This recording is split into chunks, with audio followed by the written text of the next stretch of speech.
Duncan Keith, what's going on with Duncan Keith? Is he going to be here?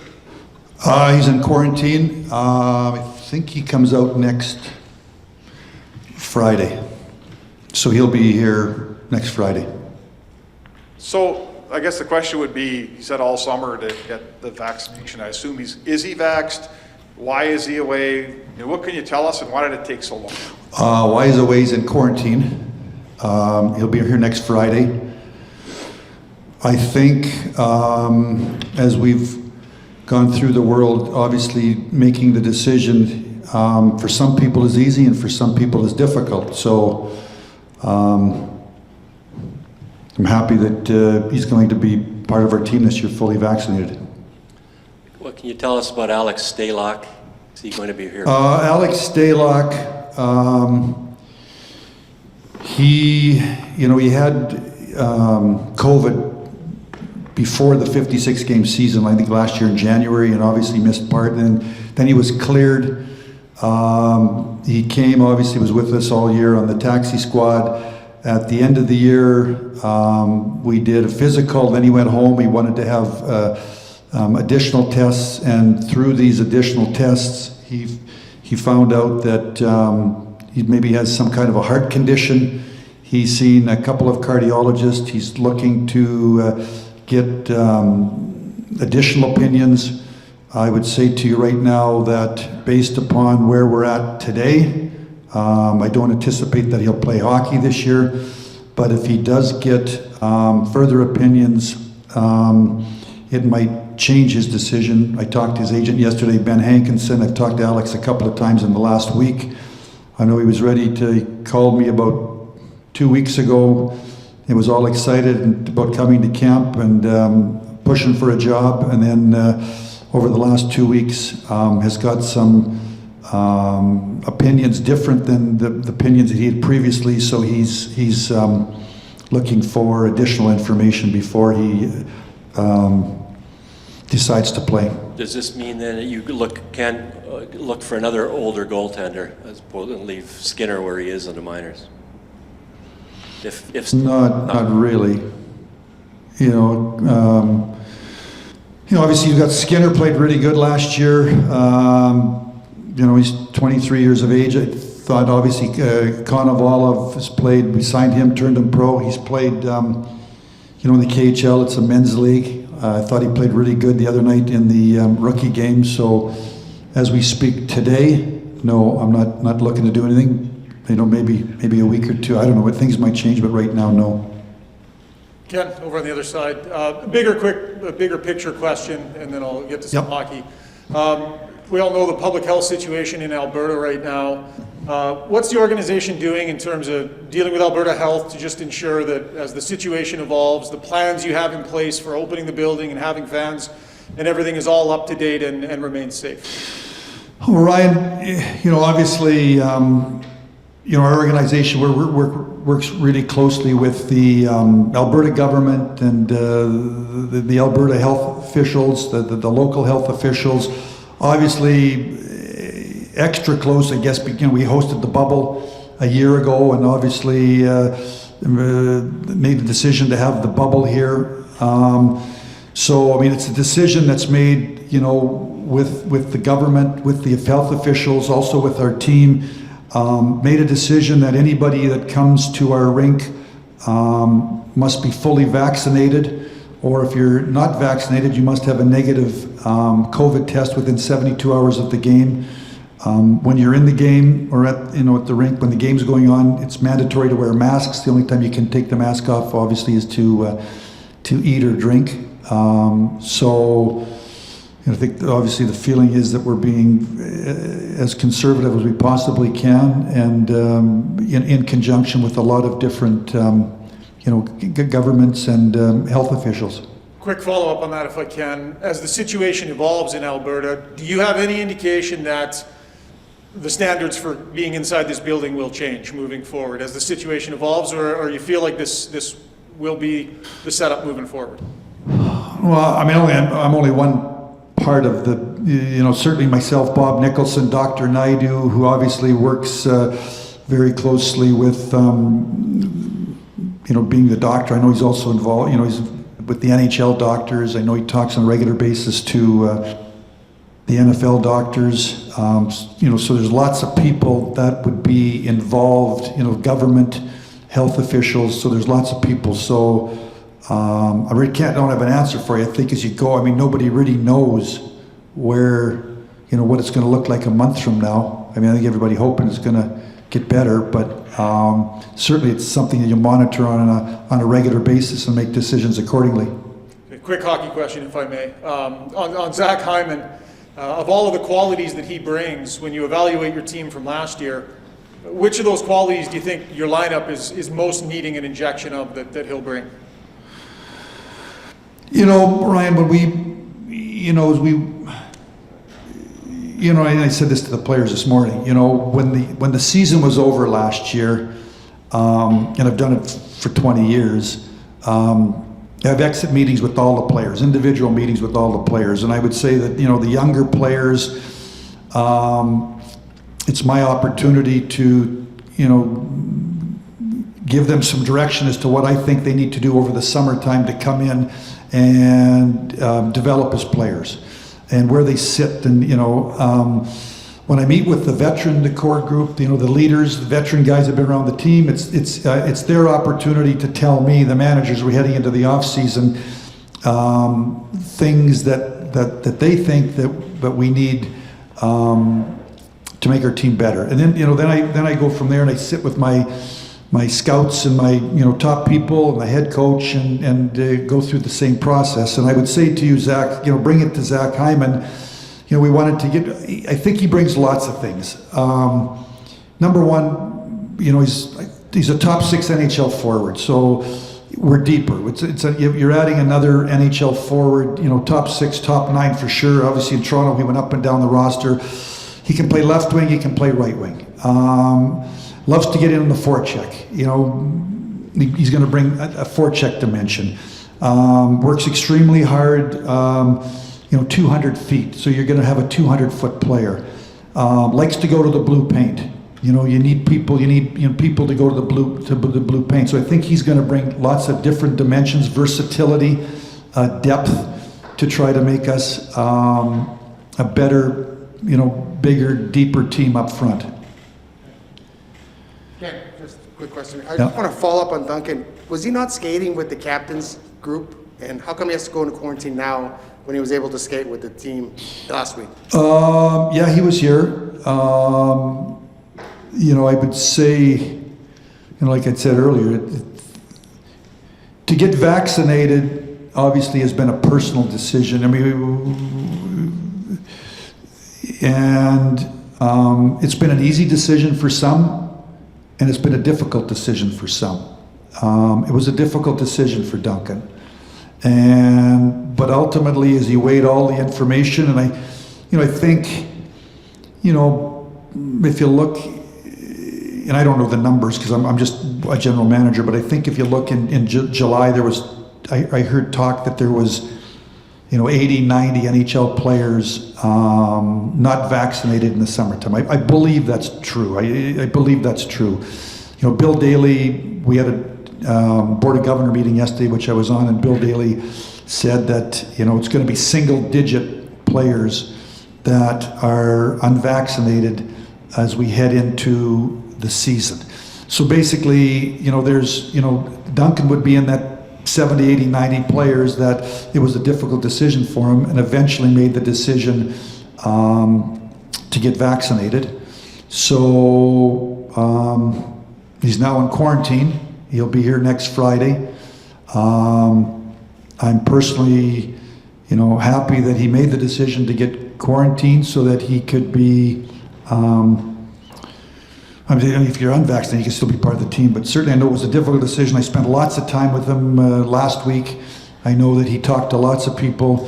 I know he talked to his teammates and eventually made the decision to get vaccinated. So he's in quarantine. Again, he'll be here next week. And will your team be 100% vaccinated, or are there still guys that may not be vaccinated? The team? Yeah, your team. As we speak today, when the season starts, I would anticipate that we'll have one player that's unvaccinated. Talked to him a few times. Not sure where he's at. I got to talk to him here in the next day or so.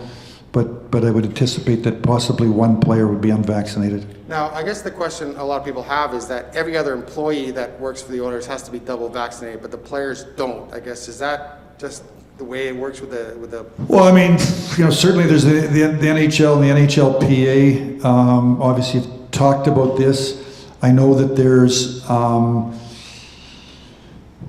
I'm reading, there's a team or two out there that have made a decision that unvaccinated players are not welcome at training camp. I have not made that decision as of this time, because I think that I think the player is going through a process to decide, because it's a difficult decision. So I want to give the person the appropriate time. I'll see where I'm at a week from now or 10 days from now, but we'll see. And just one last follow-up. If a player is not vaccinated and you go to the States, he has to come back in quarantine then? He will. Correct. Okay. Yeah, it's going to make it very difficult. Yeah. Thank you. Ken, just a quick one. I'm just a sports writer, so help me understand this. The guy that got his vaccination recently can't come to camp because he's under quarantine. But a guy who's not vaccinated at all can come to camp and skate with the team. That's correct. How does that work? Why don't I get that? I'm not sure why you don't get that. You have to look in the mirror. I can't think for you. How does it, that doesn't make sense, right? Does it make sense to you? And why does it doesn't make sense to me? If the unvaccinated guy is But it's going to, well, I'm going to answer the question. It's going to flip in a month, right? A month from now, the vaccinated player is going to have the freedom to cross the border, the freedom to leave his hotel room on the road. The other person isn't going to have that. So I guess on the short term, you're looking at the short term. You can look at the short term or the long term. Short term, the vaccinated player is in quarantine. On the long term, the vaccinated player is going to have the freedom, and the unvaccinated player will not have the freedom.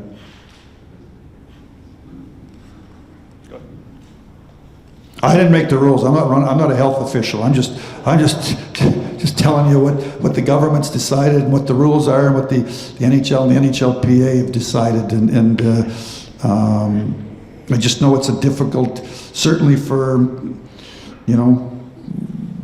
it's a difficult decision for lots of people. Some it was an easy decision. My wife and I couldn't wait to get in there in March, and when they went to the 60-year-olds and get vaccinated, but it's not an easy decision for everybody.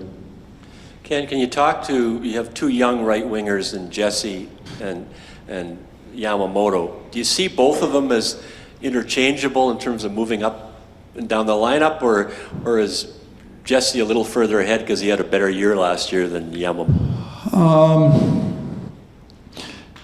I think the answer to that question is, the good news is we're probably deeper, Jim. There's more competition.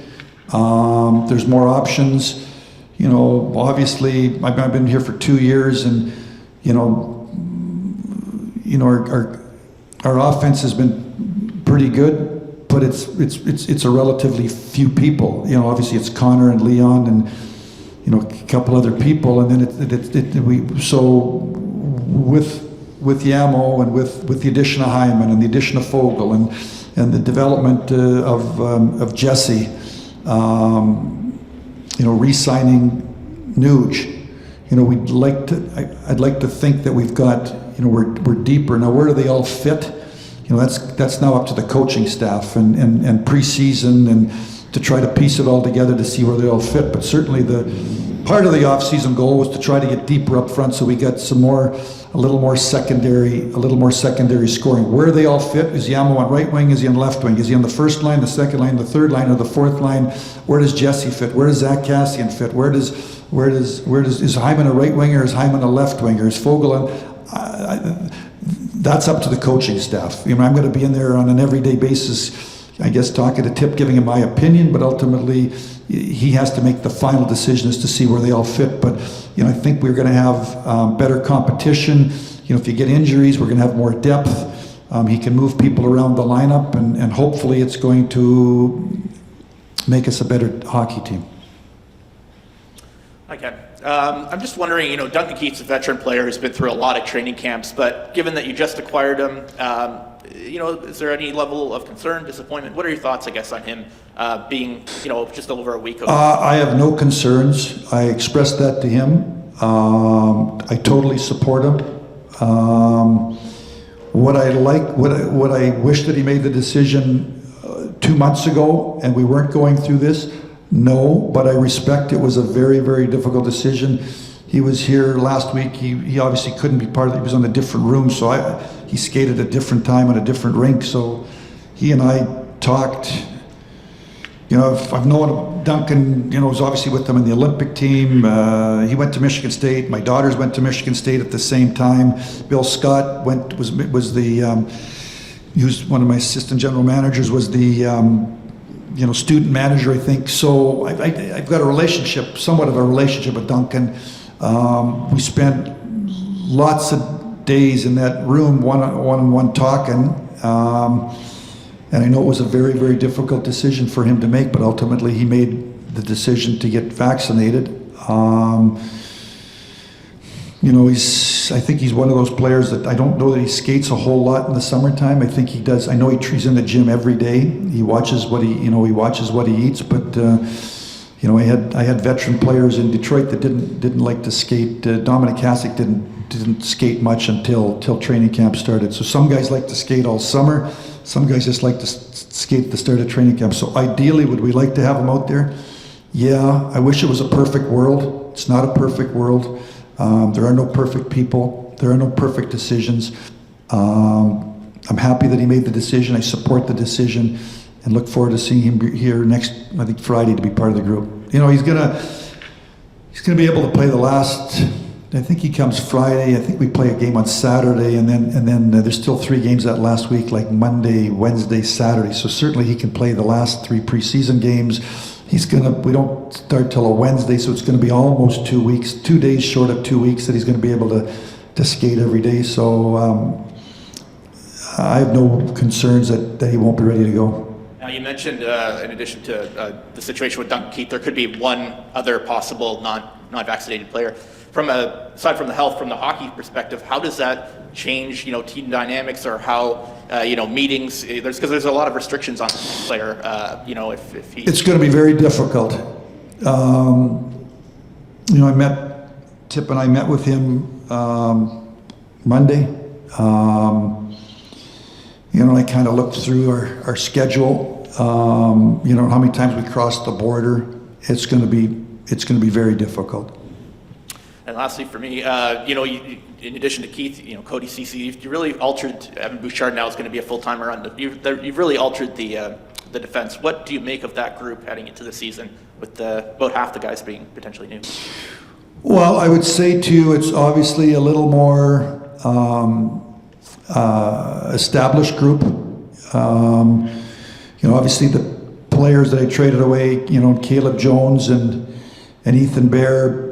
What were they, 23-ish? They were younger players. Re-signing Tyson Barrie, who's 29. I think Cece's 28. Duncan Keith's obviously 37. So it's a more experienced, established group of defensemen. Obviously, we got Bush there as a young guy on the team, 22.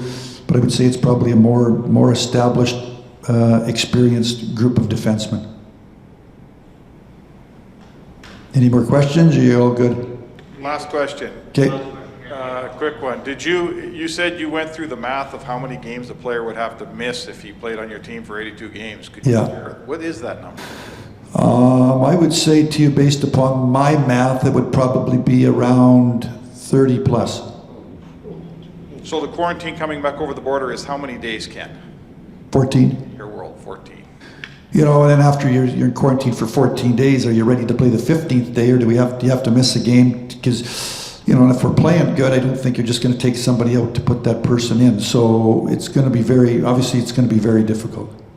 Jim? Just have one question about Koskinen. He's taken a lot of heat over the summer because the fans and media as well, and everybody seems to think he didn't play well.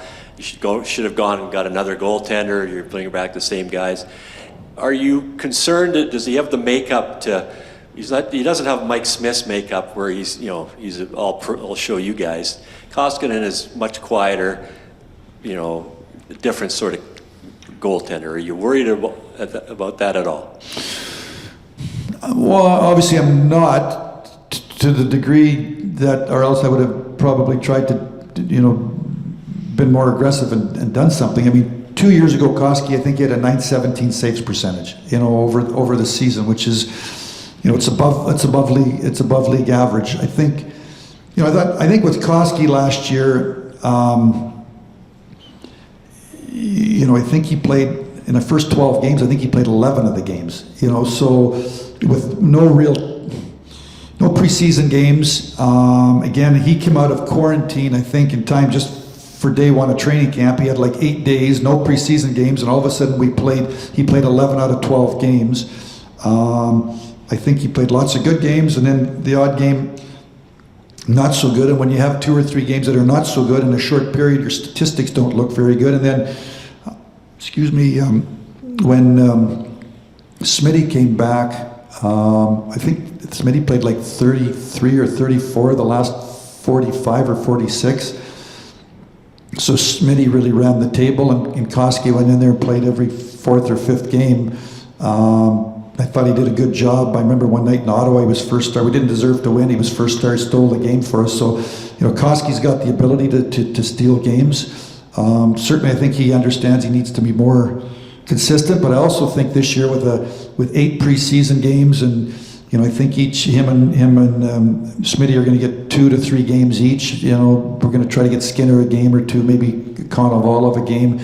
A full 3-week, 21-day training camp. I think that I expect that our guys will be more prepared, more ready to go. I think last year was a difficult season, especially for goalies. And again, for Koski, he wanted to be at home with his family as much as he could. He knew when he come here, his family wasn't going to come here, so he came on the day that he came out of quarantine, the first day of training camp. But again, I think he had 8 days, no preseason games, and he played out 11 out of 12 games. So I think there's going to be he'll have an opportunity to be more prepared. Ken, we'll take 2 questions on Zoom. Terry Jones, Post Media. Ken, can you describe this training camp and how you're going to approach it in terms of a lot of your guys last year, your development players didn't get the normal full meal deal training camp exhibition games and all that. How important is it to get that whole group a lot of that training camp experience this year, and how will that play in with everybody else? You're talking the younger people or the entire group, Terry? The development people, but that includes some of the people. Okay. Well, I mean, first off, on defense, obviously we've talked about Duncan Keith. Chris Russell won't be on the ice for the first few days of training camp. In the last couple of weeks, he's got some neck pains, and we want to be conservative. So, Dmitry Samorukov broke his jaw the first rookie game, so there's no Samorukov in the early preseason games. I don't anticipate Chris Russell. We won't have Duncan Keith. So there's going to be lots of opportunity for, Lagesson, Bouchard, Broberg, Kesselring, Kemp. They're gonna get lots of time to play preseason games to show what they can do. Up front, obviously, I think some kids are going to get some time, but I think the coaching staff's going to want to figure out line combinations. To Jim Matheson's question earlier, I think it's going to be, Tip's going to need the 8 games to kind of figure out line combinations and who's playing with who. So I don't know there's going to be as much opportunity up front for young forwards. And in goal, certainly we're planning to play Skinner and Konovalov, a game and a half, or maybe 2 for Skinner. So like that, I'm happy we've got 8 preseason games, which is the max. Gives us an opportunity to play some of our young players. And then again, like I said, I think on defense, the last week, the last 3 preseason games, I think will be closer to the defense that we're going to have in the regular season. But the first 4 or 5 preseason games, lots of opportunity for the young defensemen to play. Final question, Jason Gregor, TSN 1260. Morning, Ken. Morning. About Tyler, I guess a 2-part question. Brendan Perlini and then Colton Sevier. And, where do you see those 2 guys? How different do you think Perlini is after a year in Europe? Well, I think there's going to be a competition down there. Obviously,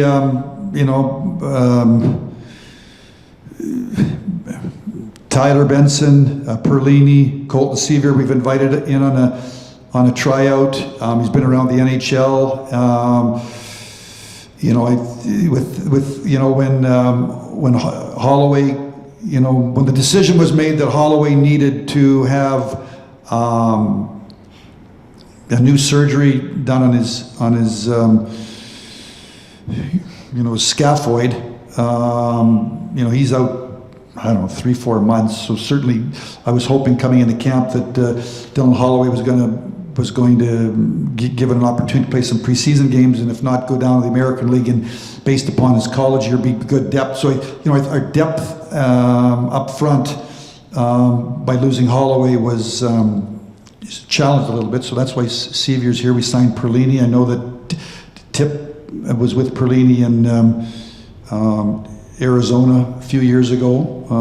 He's obviously got a big skill level. He's a big guy, 6'3", he can skate. He went to Europe last year, and there's a relationship between the coach and the player. So, I'm anxious to watch preseason games. I think like the fans and like the media's anxious to watch preseason games. I'm anxious to watch this competition play out and see where we're at 3 weeks from now. And I know you like to be very cautious with the young guys. We saw Broberg a year ago in the bubble. He looked great, but that was the bubble. How close do you think he is to push for a spot? As you say, I'm conservative.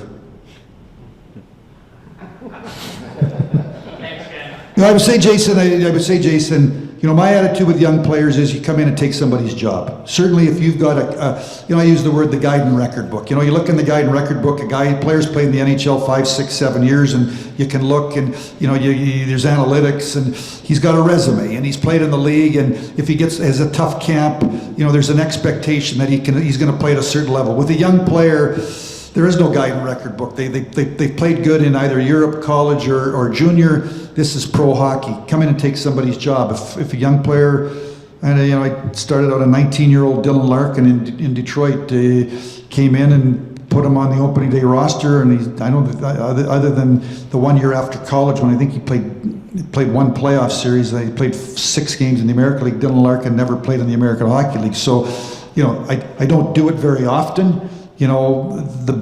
The better the team is, the deeper the team is, the more difficult it is for young players to make your team. I don't think that's a bad thing. I think it's a good thing. I think it speaks to depth. I think it speaks to, pushing our young players to year round in the on season and off season to push, get stronger, and eventually take somebody's job. So, it's going to be no different with Philip Broberg. He's got to come in here and take somebody's job. And after 8 preseason games, I'll sit with Dave Tippett and Bill Scott, and we'll go through the cap and the 23-man roster and make the decision as to who's on our 23-man roster. But a young player has to come in and push his way onto the team. It's the NHL. We're in my opinion, we're judged on wins and losses, and I don't put players on the team because they got potential. I put players on the team because they've taken somebody's job and they deserve to be on the team. Now, if you're in a rebuilding mode, I might have a bit of a different philosophy, but we're not in a rebuilding mode. We're in a mode that we're trying to, when you look at the core of the team, you look at the age of the team, you look at the moves that were made. I just talked here about, the defense being more experienced, more a little older on the back end. Trying to win. We're trying to be the best team that we can be now, and if Philip Broberg can force his way onto the team, great. If not, he'll go to the American League and he'll play a ton, and we'll get him ready.